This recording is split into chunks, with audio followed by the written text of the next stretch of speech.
Video like जरूर कर लीजिए और ऐसे वीडियो लगातार फ्री में पाने के लिए चैनल को तुरंत सब्सक्राइब कर लीजिए और बेल आइकन को जरूर टैप कर लीजिए ताकि आगे भी सारे वीडियो आपको मिलते रहे। यूट्यूब में फॉलो करते हैं तो प्लीज ये वाला फ्री टेलीग्राम चैनल जरूर ज्वाइन कर लीजिएगा। सारे नोटिफिकेशन सारे अपडेट यहीं पे आते हैं, ध्यान रखिए। हेलो फ्रेंड्स, आपका स्वागत है सी सेट प्रिपरेशन के इस यूट्यूब चैनल पर। आज की इस वीडियो में हम लोग आरओ के लिए रीजनिंग के एक टेस्ट को देखेंगे, है ना। तो इस टेस्ट में जितने भी प्रश्न हैं उसके लिए आपको क्या करना है, पहले वीडियो को पॉज करना है, क्वेश्चन को सॉल्व करना है, इसके बाद आपको देखना है कि आपका सॉल्यूशन क्या होता है। अंत में आप कमेंट करके जरूर बताइएगा कि आपके कितने प्रश्न सही बने थे। प्रश्न हिंदी और इंग्लिश दोनों भाषाओं में, आपको जिस भाषा में बढ़िया समझ में आता है आप उस भाषा में प्रश्नों को देख सकते हैं। ठीक, चलिए स्टार्ट करते हैं। देखिए यहाँ पे पहला प्रश्न दिया, ब्रिथ का जो कोड है इसको इस प्रकार से लिखा जाता है, तो आपको बताना है कि कंटेंट का कोड क्या होगा, है ना। यहाँ पर इंग्लिश में थोड़ी सी टाइपिंग की मिस्टेक है ना, यहाँ पे कंटेंट छूट गया है, कोई बात नहीं, आप यहाँ से देख लीजिएगा। देखिए जब कभी भी आपको कोडिंग का प्रश्न मिले ना, तो सबसे पहले आपको क्या करना है, उसकी प्लेस वैल्यू लिखना है जो लेटर्स दे रहेंगे। बी की प्लेस वैल्यू है 2, आर की प्लेस वैल्यू 18, ई की प्लेस वैल्यू है 5, ए के लिए 1 लिखते हैं, डी की प्लेस वैल्यू 4, यहाँ पर 4 लिखना है, और टी की प्लेस वैल्यू है 20 और एच का है 8। अब देखिए इसको क्या लिखा गया, यहाँ पे सी लिखा गया, तो देखिए सी की प्लेस वैल्यू होती है 3, क्यू के लिए 17 लिखेंगे, एफ का हो जाएगा 6, जेड के लिए 26, फिर एस देखिए यहाँ पे ई के लिए 5 हो जाएगा, एस के लिए 19 हो जाएगा और टी के लिए 20 हो जाएगा। यहाँ पे प्लस माइनस यहाँ पे हो सकता है मिस्टेक हो, यहाँ पे ये आई रहेगा तो यहाँ पर मिल जाएगा 9। देखिए पैटर्न क्या चल रहा है, +1 -1 +1 -1 +1 -1 +1, पैटर्न आपको मिल गया है ना। पैटर्न मिल गया तो क्वेश्चन आप आसानी से बना लेंगे। आपसे पूछा है कंटेंट, देखिए कंटेंट की बात करेंगे, सी की प्लेस वैल्यू 3, 3 से आगे बढ़ेंगे, 4 के लिए डी लिखेंगे।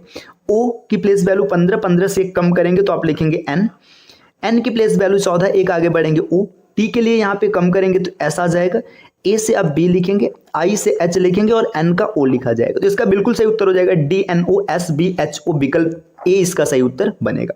चलिए आते हैं अगले प्रश्न पर। प्रश्न संख्या 2, एक विशेष भाषा में रोर को इस प्रकार से लिखा गया, तो आपको बताना है कि स्टिंग को कैसे लिखा जाएगा। देखिए आर की प्लेस वैल्यू 18, ओ की प्लेस वैल्यू 15, ए के लिए 1 और आर के लिए 18। फिर यहाँ पे देखिए एस की प्लेस वैल्यू 19 हो गई, पी की प्लेस वैल्यू 16, बी के लिए 2 और एस के लिए 19। आप आसानी से देख सकते हैं +1 +1 +1 +1, ये पैटर्न चल रहा है इसमें +1 का, है ना। तो अब यहाँ पर आपको बताना है स्टिंग का क्या होगा। देखिए एस की प्लेस वैल्यू 19 होती है, 19 से आगे बढ़ेंगे 20 मतलब टी मिलेगा।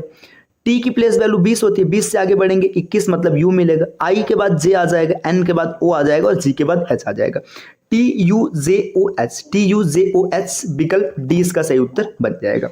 नेक्स्ट प्रश्न संख्या तीसरे पर आते हैं। देखिए तीसरा प्रश्न यहाँ पर क्या दिया हुआ है, देखिए ये प्रश्न है, एक घड़ी मध्याह्न का मतलब है 12 बजे, मतलब 12 बजे से शुरू होती है, 12 बजे दोपहर से, और 5:10 पर रुकती है, मतलब ये यहाँ तक पहुँचती है। देखिए 12 से चलता है और 5:10 तक आता है। तो आपसे पूछा जा रहा है कि बताइए जो घड़ी में मिनट की सुई है कितने डिग्री की कोड बनाएगा। देखिए बड़ा आसान सा प्रश्न है, आप आसानी से टैकल कर सकते हैं। क्या तरीका समझिए, जो मिनट वाली सुई है, मिनट वाली सुई है ना, मिनट वाली सुई जो 1 मिनट में एंगल बनाती है, 1 मिनट में एंगल बनाती है 1/2 का, 1/2 का बनाती है। तो आप यहाँ से निकाल लीजिएगा कि 5 घंटे और 10 मिनट में कितना मिनट हो जाएगा। 5 घंटे में 300 मिनट और 10 मिनट यहाँ पर जुटेगा तो 5 घंटे में 300 और यहाँ पे 10 जुड़ेगा तो 310 मिनट। तो 1 मिनट में कितना, आधा डिग्री का कोण बन रहा है, तो 310 मिनट में कितने डिग्री का कोण बनेगा, 310 का आधा कर देंगे तो 155 मिल जाएगा। इसका सही उत्तर हो जाएगा 155 डिग्री, विकल्प सी। ठीक, देखिए यहाँ पर इंग्लिश में थोड़ा सा मिस्टेक है, यहाँ पे 5 दिया, तो अगर आप इंग्लिश के वर्जन से सॉल्व करेंगे तो सीधी सी बात है, आप याद रखिएगा जो मिनट की सुई है ये 1 घंटे में 30 डिग्री का कोण बनाता है, तो 5 घंटे में बना लेगा 150 डिग्री का। अगर हिंदी से आपने सॉल्व किया होगा तो 155 को सही टिक करना है, इंग्लिश से सॉल्व किया होगा तो 150 को सही टिक करना है। चलिए अगले प्रश्न पर आते हैं। प्रश्न संख्या 4, इसमें क्या दिया है, देखिए मार्च महीने में संकेत की कमाई वर्ष के बाकी महीनों के प्रत्येक महीने की कमाई से 2 गुनी होती है। मतलब संकेत नाम का एक व्यक्ति है ना, ये संकेत है भैया, है ना। संकेत के साथ क्या होता है, मार्च में जो इनकी कमाई होती है ना, मार्च में इनकी कमाई डबल हो जाती है। ठीक, बाकी बचे 11 महीने की जो कमाई है वो 1-1 रुपए। तो देखिए ऐसा मान लीजिए कि मार्च में इन्होंने 2 रुपए कमाए, है ना। बाकी जो 11 महीने उसमें 1-1 रुपए कमा रहे, तो 11 महीने में 11 रुपए कमाए। संकेत ने टोटल कितना कमाया, 13 रुपए कमाए, है ना। 13 रुपए कमाया। अब आपसे पूछा जा रहा है कि जो उसका संपूर्ण आय है वो मार्च मतलब मार्च के कितने भाग के ऐसे समझिए, वह अपने संपूर्ण वार्षिक कमाई का कितना भाग मार्च महीने में कमाता है। तो देखो टोटल कमाई 13 रुपए, 2 रुपए मार्च में कमाया, तो 2/13 इसका सही उत्तर हो जाएगा विकल्प बी। प्रश्न 5, इसमें क्या दे देखिए, प्रश्न संख्या 5 में दिया मनोज को सही तरह से याद है कि उसकी माता का जन्मदिन 14 मार्च के बाद और 17 मार्च के पहले आता है। देखिए मनोज है ना, मनोज को क्या याद है कि उसकी मम्मी का जो बर्थडे है ना, ये 14 के बाद आता है। 14 के बाद मतलब 15 को हो सकते हैं, है ना, 16 को हो सकते हैं, लेकिन 17 से पहले आ रहा है, तो ये 15 को या तो 16 को होगा। लेकिन उसकी बहन, अब यहाँ पर जो मनोज की सिस्टर है, सिस्टर को क्या बात याद है कि उसकी मम्मी का जो बर्थडे है ना वो 15 के बाद है, मतलब या तो 16 को होगा, या तो 17 को होगा, या तो 18 को होगा, लेकिन 19 से पहले मतलब 18 तक आ जाएगा। तो अब इसमें देखिए दोनों की बात को अगर सही देखा जाए तो बर्थडे ये 16 तारीख को पड़ेगा, क्योंकि 16 इसको भी याद है और 16 इसको भी याद है, तो इसका सही उत्तर हो जाएगा 16 मार्च, विकल्प बी। अगले प्रश्न पर आते हैं, प्रश्न संख्या 6।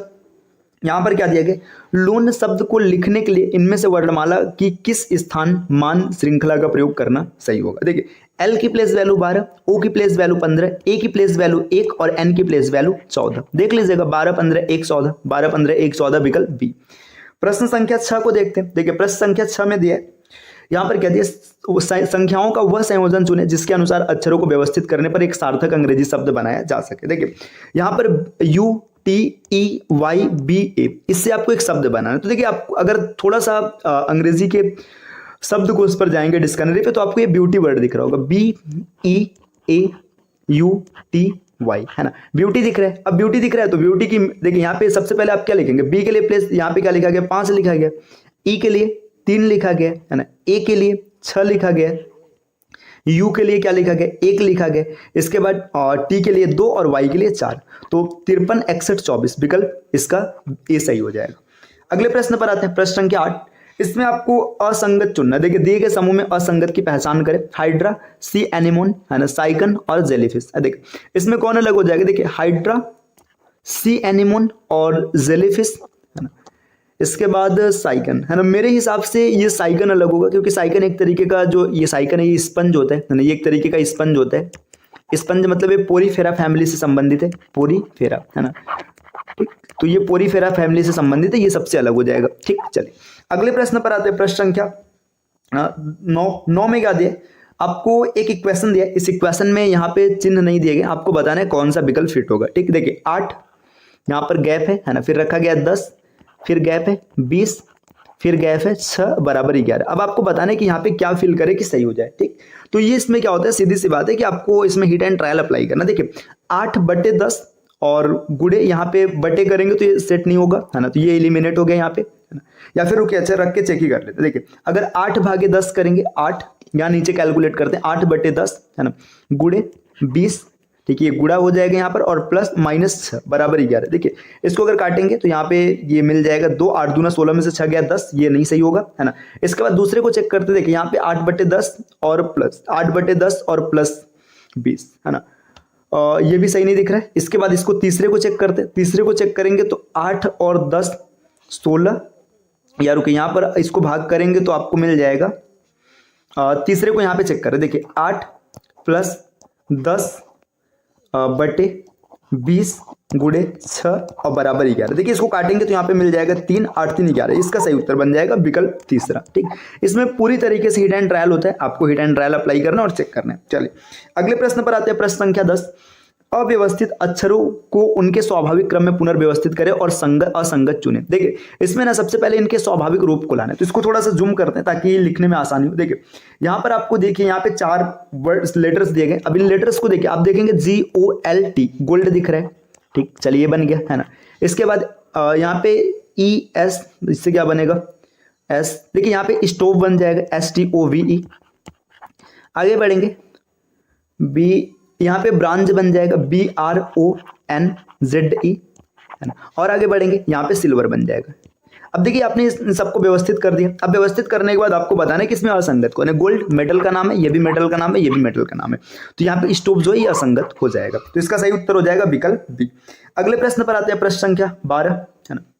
12 में क्या दिया, देखिए 12 में ये दिया है सुप्रिया अखिल की बहन है, अखिल के पिता की माँ सुप्रिया, माँ का सुप्रिया से संबंध। देखिए जो सुप्रिया है ये अखिल की बहन है, ठीक, अखिल की सिस्टर है। अखिल के पिता, देखिए अखिल के पिता हो गए है ना, ये पिता हो गए, की माँ, यहाँ पर ये इनकी माँ हो गई है ना, का सुप्रिया से संबंध, देखिए सीधी सी बात है इसकी दादी होगी है ना, तो यहाँ पे दादी हो जाएगा। ठीक, चलिए अगले प्रश्न पर आते हैं, प्रश्न संख्या 12। अब यहाँ पे एनालॉजी का एक प्रश्न है, दी समरूपता के आधार पर नहीं दिया गया शब्द, यहाँ पे ऐसे समझिएगा, मतलब यहाँ पे जो क्वेश्चन मार्क है ना, इसकी वैल्यू आपको निकालनी। ठीक, देखिए चांद मतलब चंद्रमा एक उपग्रह है, तो पृथ्वी क्या है, पृथ्वी एक ग्रह है, सही उत्तर हो जाएगा विकल्प बी। नेक्स्ट अगले प्रश्न पर आते हैं, प्रश्न संख्या 13। 13 में क्या दिया कि 22 फरवरी 2002 को शुक्रवार है, देखिए 22 फरवरी 2002 यहां पर शुक्रवार है, तो आपसे पूछा जा रहा है कि 15 मार्च 2008 को कौन सा दिन होने वाला है। देखिए यहाँ पे आप इसको ना बेसिक तरीके से कैलकुलेट कर सकते हैं, इसका स्मार्ट अप्रोच भी लगा सकते हैं। देखिए स्मार्ट अप्रोच क्या है, देखिए 2002 लीप ईयर नहीं है, मतलब फरवरी में ये 28 दिन होंगे, तो यहाँ पर 22 मार्च है तो बचा हुआ 6 दिन, और 15 इसका, 15 और 6 21 है ना, हम लोग 21 दिन एक्स्ट्रा किए है ना, जब 21 दिन एक्स्ट्रा करेंगे तो 7 से भाग देने पर इसमें जाएगा, इसमें 0 रिमाइंडर मिलेगा। ठीक, अब आते हैं 2002 से 2008 तक आते हैं। देखिए 2002 नॉर्मल ईयर है तो एक ऑड डेज, 2002 में 2 ऑड डेज, सॉरी 3 में 1 ऑड डेज, 4 में 2 ऑड डेज, 5 में हो जाएगा 1, 6 में 1, 7 में 1 और 8 में देखिए फरवरी 28 दिन का होता है तो 1 फरवरी का ऑड डेज यहाँ पर शामिल करेंगे। देखिए 2 2 4 3 7, 7 से 7 कट गया, 1 ऑड डेज एक्स्ट्रा बच रहा है, 1 का मतलब 1 आगे बढ़ जाएगा, फ्राइडे से 1 आगे बढ़ेंगे सैटरडे, इसका सही उत्तर हो जाएगा शनिवार, विकल्प ए। इसके अतिरिक्त आप बेसिक तरीके से भी इसको कैलकुलेट करके चेक कर सकते हैं। क्वेश्चन नंबर 14 यहाँ पर देखिए क्या दिया गया, फिरोजा का जन्म 2 फरवरी 2011 को हुआ है, जबकि आदेश का जन्म 533 दिन बाद हुआ है ना, तो आपको बताना है आदेश का जन्म किस तिथि को हुआ है। देखिए यहाँ पर क्या करना है, जो 2 फरवरी 2011 है, यहां से आपको 533 दिन आगे चले जाना है। कैसे जाना है, पहले इसमें से 365 माइनस कीजिएगा, जैसे 365 माइनस करेंगे आप सीधा 1 वर्ष आगे आ जाएंगे है ना। 1 वर्ष आगे आने के बाद फिर इसमें जो बचा हुआ दिन होगा उसको महीनों में कन्वर्ट करके माइनस कर लीजिएगा। अगर आप पूरा कैलकुलेट करेंगे तो इसका आंसर आपको मिल जाएगा। इसका उत्तर आप कमेंट करके बताइएगा। प्रश्न संख्या 15, प्रश्न संख्या 15 में दिया निम्नलिखित में से कौन सा कथन प्रश्न का उत्तर देने के लिए पर्याप्त है। राजन का सुंदर से क्या संबंध है, आपको ये बताना है, पढ़िएगा। राजन की बहन शारदा, देखिए राजन है, राजन की बहन कौन है, शारदा। ठीक, शारदा के पिता का नाम सुंदर है, शारदा के जो पिता है इनका नाम सुंदर है। ठीक, राजन का सुंदर से क्या संबंध है, समझिएगा, राजन का सुंदर से क्या संबंध है। ठीक, तो आप जब तक दोनों का प्रयोग नहीं करेंगे तब तक बात नहीं बनेगा, पहला और दूसरा दोनों का प्रयोग करना पड़ेगा, तभी पता चलेगा कि राजन और सुंदर का क्या संबंध है। ठीक, तो इसमें कथन 1 और 2 मिलकर के पर्याप्त है। ठीक, ऐसे यहाँ पे जेंडर नहीं है तो लड़का है लड़की कुछ भी हो, लेकिन हाल फिलहाल क्लियर हो जाएगा। तो देखिए ये 15 क्वेश्चन है ना, हम लोगों ने 15 क्वेश्चन यहाँ पे डिस्कस किया है, जो कि आरओ के एग्जाम में रीजनिंग के सेक्शन में आपको देखने के लिए मिलेंगे, है ना।